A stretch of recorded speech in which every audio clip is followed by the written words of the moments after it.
Welcome to the Somatic Coaching Academy podcast with Ani and Brian. Join us as we explore the art and science of trauma-sensitive somatic practices and tools to strengthen your practice as a coach, therapist, or holistic professional. Master the art of motivating even the most challenging clients when you'll understand how to tap into and unlock your client's complete holistic intelligence. If you want to learn the most cutting-edge, research-supported skills for personal and professional mastery, you've come to the right place. Let's get this conversation started.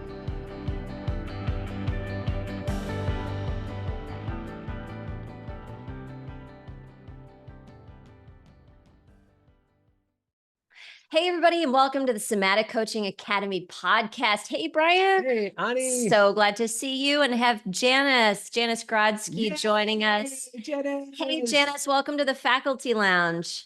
Hi, friends. So good to see you here.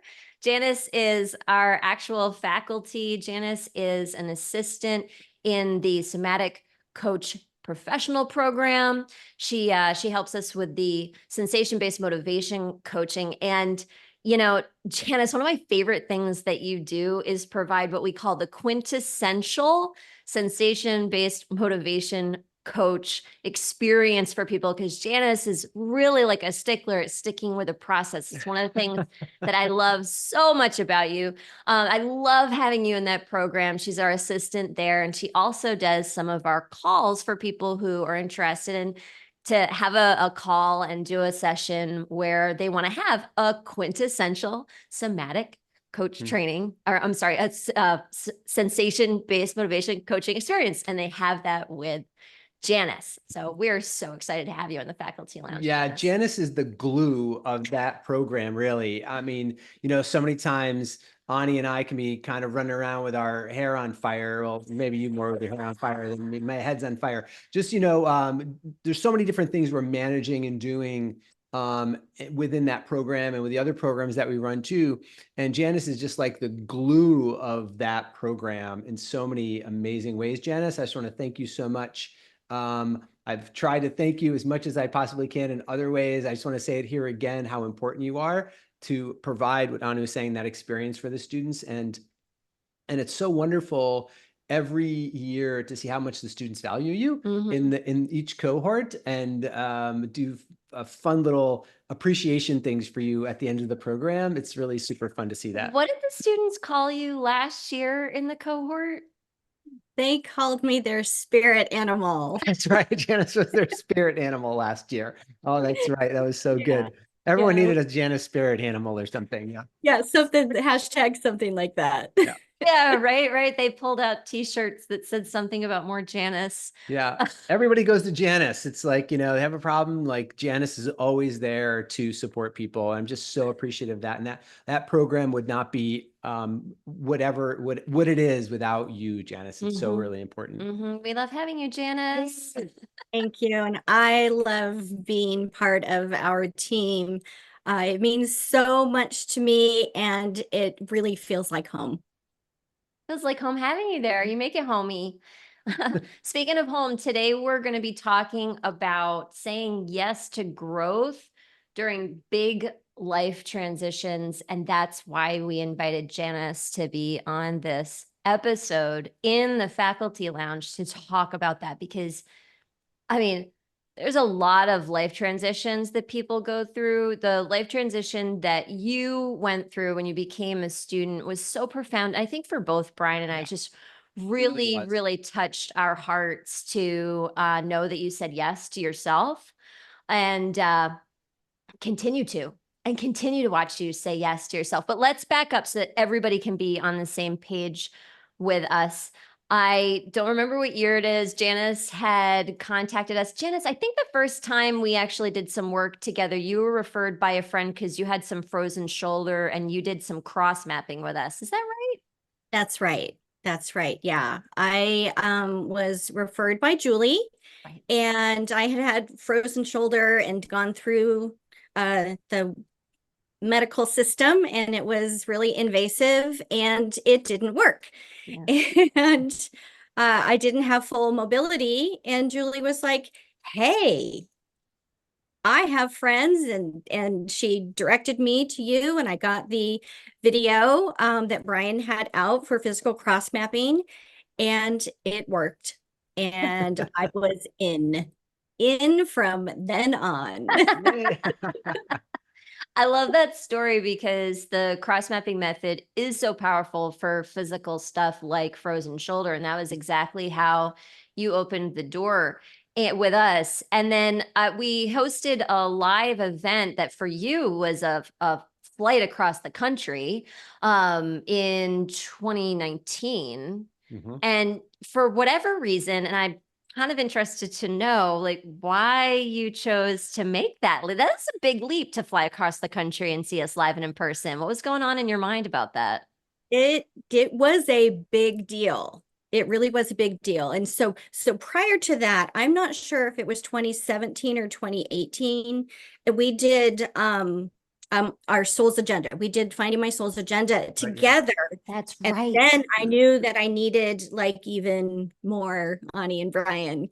And where I was at the time to make the trip was I had been caring for my mom, and it came up, and of course I wanted more, and I didn't even think it was possible.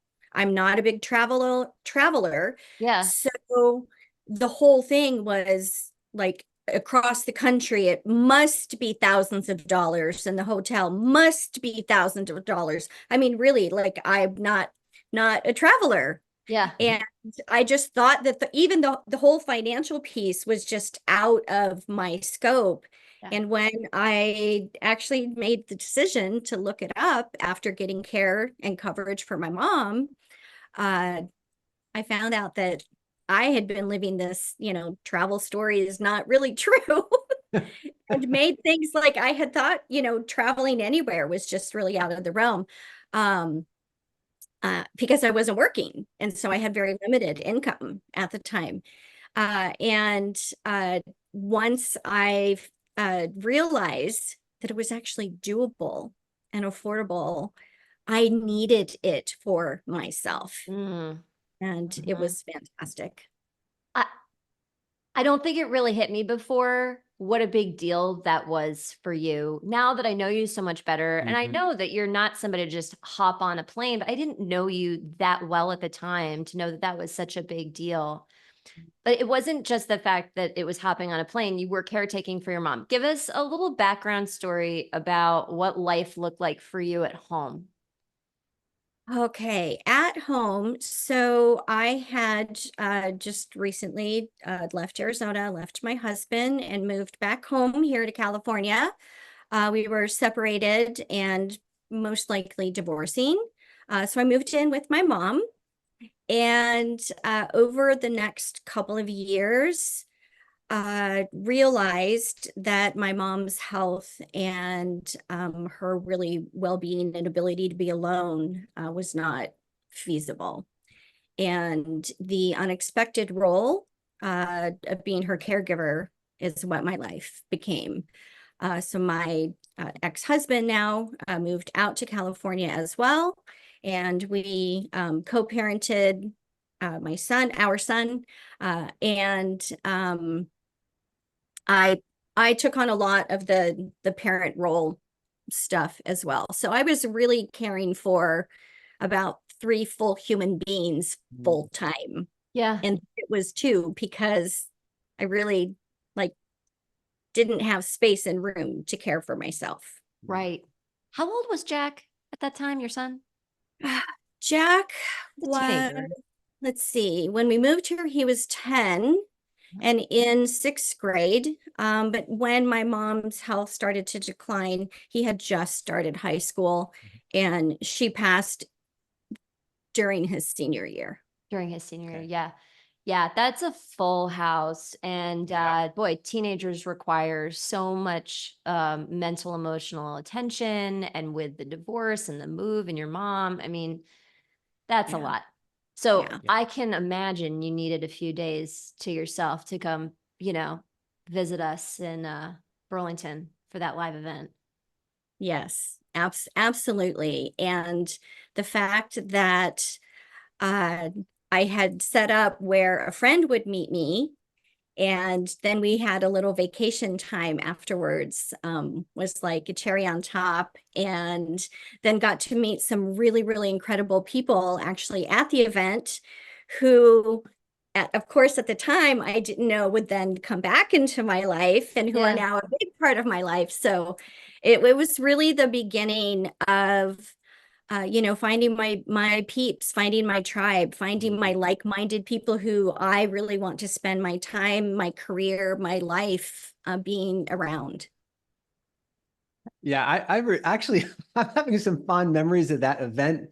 Actually, I remember, Janice, I didn't know really your story at all at the event, and not to the degree that I do now. And even today, kind of hearing more about what your life was like before, I wouldn't have guessed that. In a lot of ways, you showed up to the event and you were like so enthusiastic. And I remember you kind of taking Burlington kind of by storm, right? You were just like, this is an amazing place. And you were going out to lunch with people, this restaurant, and like setting up this place. restaurant and that restaurant. And you were just such a bright light in the room in a lot of ways, just these light bulbs going off and a lot of the questions. And I know you love to use that little brain exploding emoji is like one of your favorite emojis. And it's like, that was just happening in the room the whole time. And it was just like so engaging to have you right there in the front, like in the front table for that event. I remember it well. It's just an amazing, amazing event. When are we going to do that again? Yeah, I know. We have to have Janice like be a part of that. Yes, sort of I'll thing. be the assistant. Do it. Well, I love hearing Janice talk about how you didn't know it at the time, but you were surrounded by people who were going to become your closest community members. And I'm thinking back because there were people in that room who were already somatic coaches who were trained by us.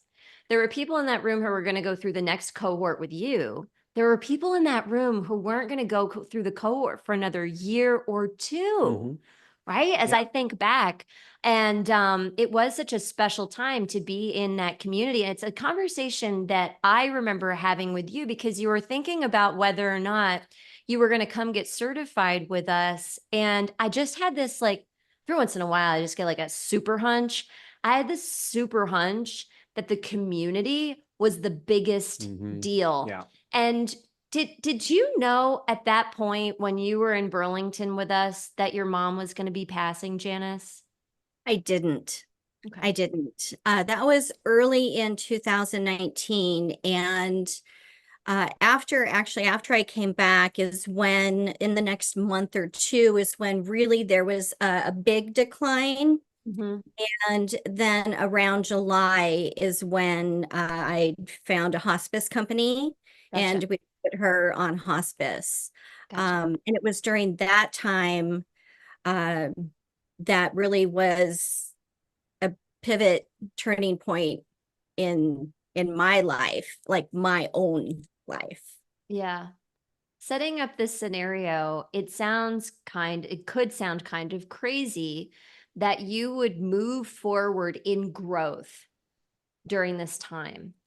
You know, people have health challenges, people have family challenges like you had, people have job challenges, people have home challenges, they have to move and these things. And oftentimes what can happen is people say no to growth during transition. They put the brakes on because they think it's going to be too overwhelming or it's going to be too much or any of that.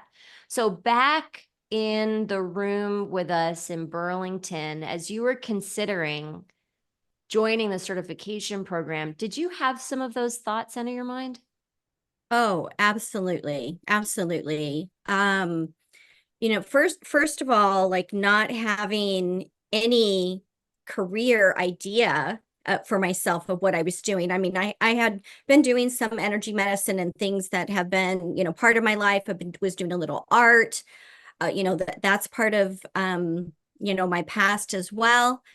But I really wasn't thinking fully about myself because I didn't know my mom's time. And then also Jack's senior year was coming. Right. And Yeah. all the things. And he was also an elite athlete. Yeah. So he had his water polo season and potentially a swim season if he was going to make that decision, other things, prom, graduation, all of those things in the mix. And I also knew that there would be and after. Mhm. Yeah. Right.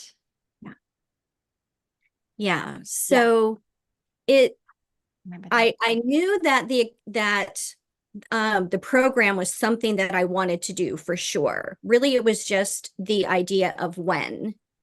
And every time I share this part of the story is when I get choked up, because it was, I think, not only the most pivotal decision that I made for my own personal self in my life. I've made a lot of other decisions that involved other people, but this was fully about myself. Is, Ani, the conversation that we had together and the way that you guided the conversation and held me, it was really like, we know that the academy is going to be here, the program is going to be here for you anytime. And the question that you asked me was not about, first of all, not about selling the program. It was there was nothing about selling a program, which is unlike other folks out there in the world. I'll say it that way. But our conversation was really about, when did I want to begin my future? Want to start it now, or did I want to start it like after? And Ani, we've talked about this many times, that we both knew somehow that during the program, if I joined at this time, that my mom would pass during this program. We just had that connection of knowing. Yeah. And I think one of the most important parts of that is, we didn't know when, what it would look like. We just knew it would be okay. Yeah. I knew that if I joined the program, even if I had to stop for some reason, then it would still be okay, because we would work it out. That's how I felt. Yeah. And the question was, do you want to start now and be ready for after, or do you want to get ready after? And when it was put to me that way, and again, with the way that you just held me and loved me, at that point, I already knew, like, we just had this connection. I made the decision for now, because it was scary. And I think it also, knowing the community from what I felt in Burlington, and, Brian, we had even a very special moment in Burlington where you changed my life, by giving me that simple answer. I looked at your face and said, well, what do? I want to be different, because I was having a big struggle in helping my mom. I was not my best person. And you looked at my face and you said, you make a decision and you run with it, something like that. And I didn't even know that life decisions could be that easy, accept. And so I know I'm going back and forth between, these two different timeframes, but really making that decision and knowing, with both of you on my side, and the community that I didn't know yet that would be there, but I knew a community would be there, gave me what I didn't have here in my home and in my family, as far as support. Yeah. It's that we talk about this all the time, right, Janice, in class, about it's that decision point that we help people to get to. It's not whether they say yes or no, whether we're their prospective clients or their current clients who we're helping to make powerful decisions in their life. It's not about the yes or the no. It's helping somebody to come to a decision. And that's what we were able to help you do. And then for you, you embraced that decision and were able to really fall into, it feels like a little bit like a safety net kind of thing, like fall into our arms, the community's arms, around being able to then let go and think and create for yourself with that new vision and all of this stuff that went along with it. And you did that to be able to let go and then be able to do that all at the same time, to have things that were dying away and have the new growth. It was just so remarkable. Yeah, you know what makes me what I'm thinking of right now is we have a tenant in our as a part of our organization, like one of our values. Yeah, values. The value is we got you. And, you know, Janice, I have to say that I so appreciate you taking that step to trust Ani and I with that value of we got you. And it's so rewarding for me now to know that like you epitomize that You do. for our community. Like that value is like oozes from you so much that when people come into the program and you're acting as the assistant for the Somatic Coach Pro training program, like you got them.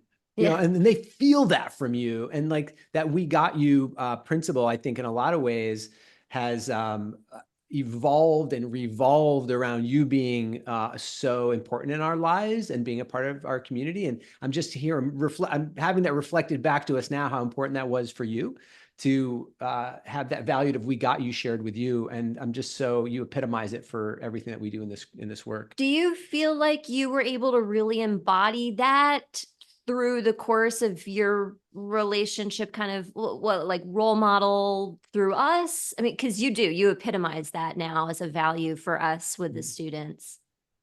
Yes, absolutely. And really, it's a part of me that has kind of been hidden deep down. And it's really caring for people, taking care of and caring for, holding space for, being there for, like all of those kind of things is in this space that we're talking about is such a huge part of just who I am naturally that in the past I wasn't able to express. I mean, I did as a mom, but that's, you know, kind of a lane also. Yeah. And then it really began to grow when I was caring for my mother, because it just gave me the grit part of you know, what we need sometimes. And then, you know, also just allowed me to just have freedom to be me. Like I get to show up in the academy as myself. I get to show up on every call. I don't have to try to pretend to be a mini Ani or a mini Brian. I am Janice wholly. Yeah. And it's wonderful. Yeah. I do love that too. Like our all of our faculty gets to show up and be wholly themselves. Yeah. We're not trying to make, thank God, many Ani and Brian's. And as the faculty continues to grow, the enrichment of that for the community and who each of us gets to model and shine for each of the students and the different aspects that they are developing within themselves is so beautiful. So let's go ahead and talk a little bit about the transitions that happened. And then from there, what was able to blossom for you? Because your mom did pass and Jack did graduate. And you also had a transition around the house too, Janice. I mean, there was a lot of transition that happened. Am I missing anything? There's a lot. Yeah, there was a lot. Well, and COVID started. Oh, you know, truly. Yeah, right. Yep. Yeah. You know, that little thing that happened. A little blip. Right. Yeah. Yeah. So my mom passed away a couple of months after we started the program. And so in the fall of 2019, and then of course Jack graduated because schools closed down. So basically school ended around March. Right. And then we didn't know what was going to happen. And then, you know, June was actually his graduation time.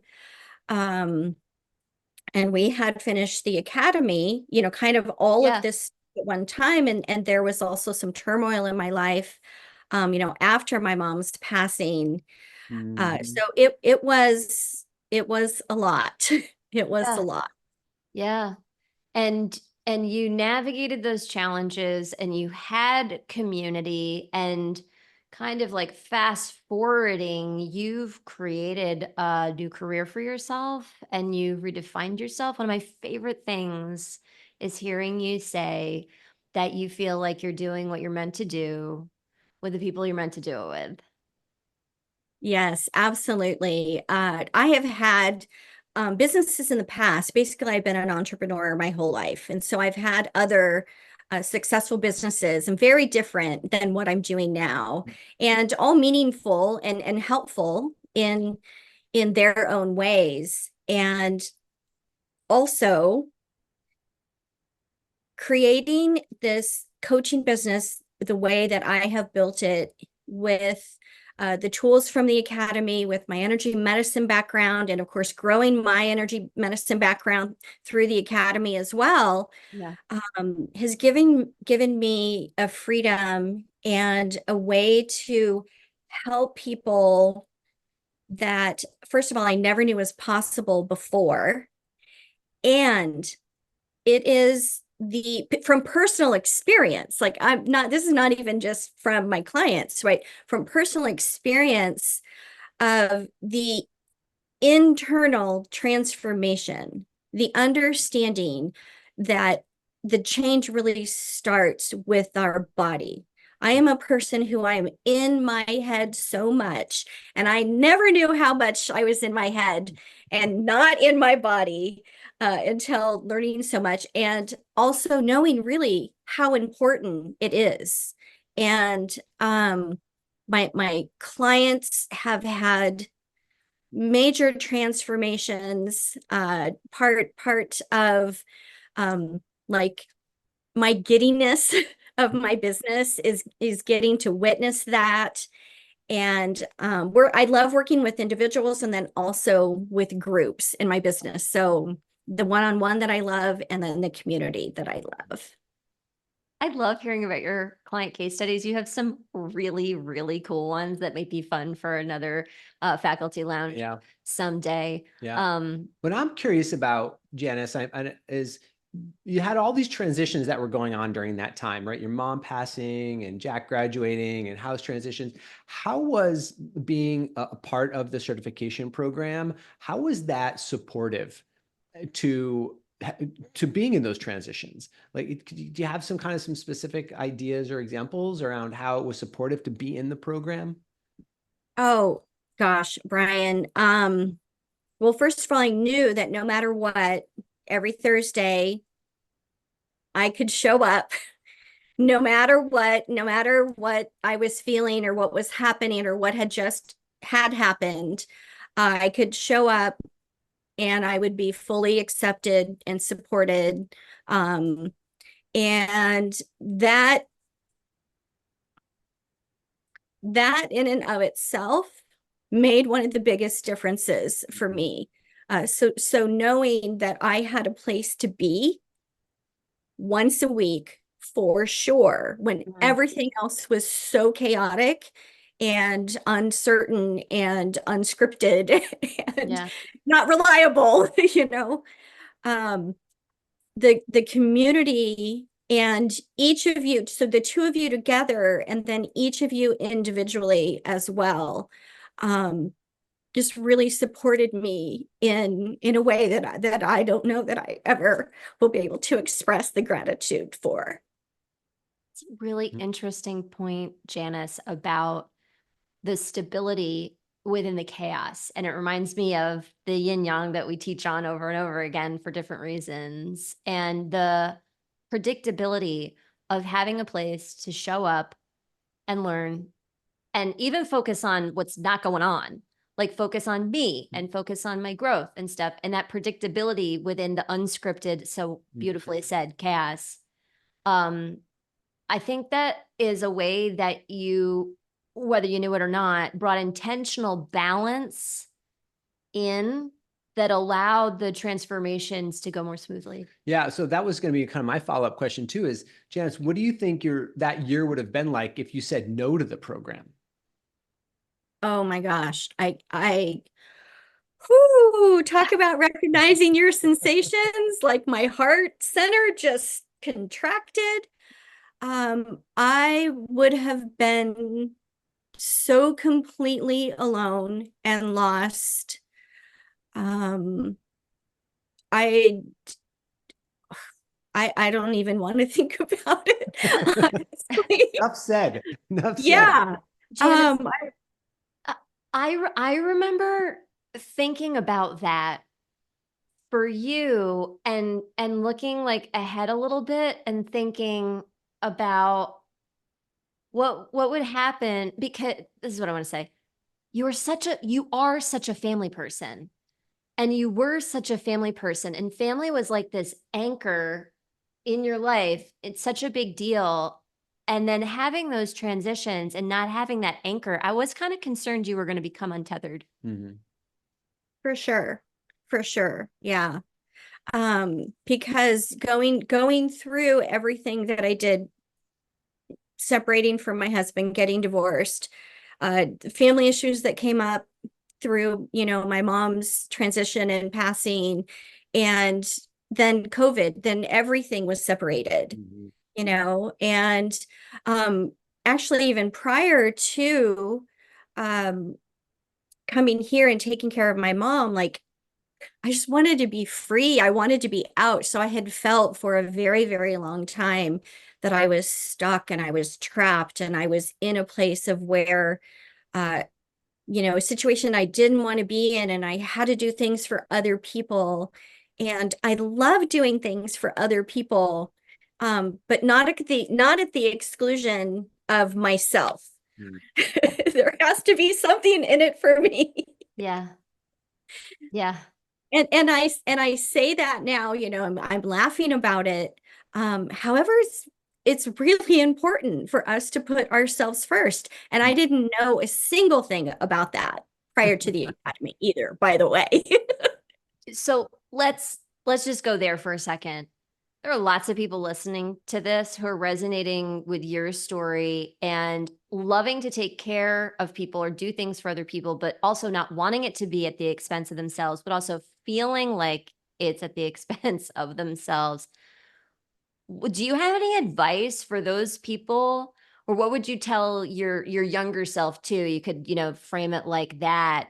If other people are finding themselves in that situation where it doesn't feel like you can see your way out of it, but there's got to be a better way. It can be an and. It doesn't have to be an or. It didn't have to be I took care of other people or myself. It could have been an and it is actually my favorite word. I would say, like, if you're able to be curious, be curious. If you're able to be kinder to yourself, be kind to yourself. If you have a desire to feel differently in your body, in your mind, in your spirit, choose you. And that will make you whole, right, Janice? And that will make you whole. Beautiful. So good. So Janice. great, Janice. I would love that. That's like a great finish right there. Just amazing. It's so good. Janice, I've loved having you in the faculty lounge. It's so wonderful. Every time we get to spend together is so wonderful. The more time Janice and I spend together, actually, the more our brains meld. Janice and I both sent each other a text about the same exact thing at the same exact time yesterday. Sure did. Yeah. So I love you so much, Janice. Thank you so much for Thanks for being here, Janice. Yeah, and for being a part of the academy. Thanks. Thank you so much for having me. And I love you both so much. And I look forward to more time together. Yeah. And the next cohort. Yay! That's right. In the next cohort, which is coming soon. If you're listening, I hope you enjoyed this episode of the Faculty Lounge with us. And we hope that it touched your heart, because that's what Janice is really great at, is touching hearts, and hope it inspired you also to know that there is an and. There is an and for you when you're going through transition and there's all kinds of stuff happening in life. And remember you, and remember your soul's calling, and remember yourself, because that's important too. Yeah. And those opportunities that the universe places in front of you at exactly the right time that you might not recognize, that have exactly what you need. No accident. Everything's happening at exactly the right time. Yeah. Thanks for joining us. We'll see you next time. Thanks so much. Bye, everybody.